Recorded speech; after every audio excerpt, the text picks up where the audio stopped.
Qu'est-ce que le cogito de Descartes? Descartes est un philosophe français du XVIIe siècle.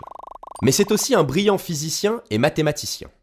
Il est séduit par la certitude que l'on trouve dans les raisonnements mathématiques. En effet, 2 plus 2 égale 4, c'est indubitable. Descartes imagine donc de refonder la science et la philosophie dans le but de parvenir à cette certitude de type mathématique, quel que soit le domaine étudié. Mais toute construction exige des fondations solides pour tenir debout. Descartes va donc chercher une vérité première dont personne ne puisse douter, à partir de laquelle il pourra reconstruire la philosophie et obtenir des conclusions certaines.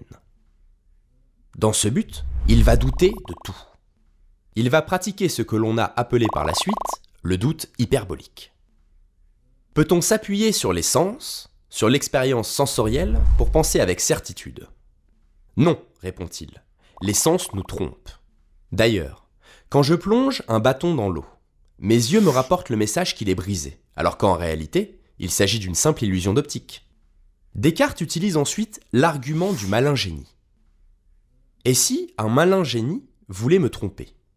Si Dieu était méchant et me trompait volontairement, resterait-il une vérité dont je ne puisse pas douter? Pour trouver cette vérité première dont je ne peux pas douter, Descartes va s'appuyer sur l'argument d'un philosophe du Moyen-Âge, saint Augustin d'Hippone. Augustin avait écrit « Si falor sum », si je me trompe, je suis.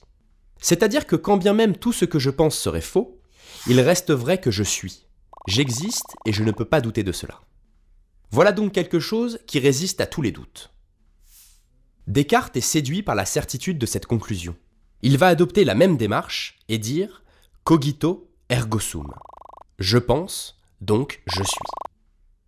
Ce cogito est donc la vérité première, à partir de laquelle il va pouvoir rebâtir la philosophie pour la faire aboutir à des certitudes. C'est une vérité première qui se présente à nous comme une évidence.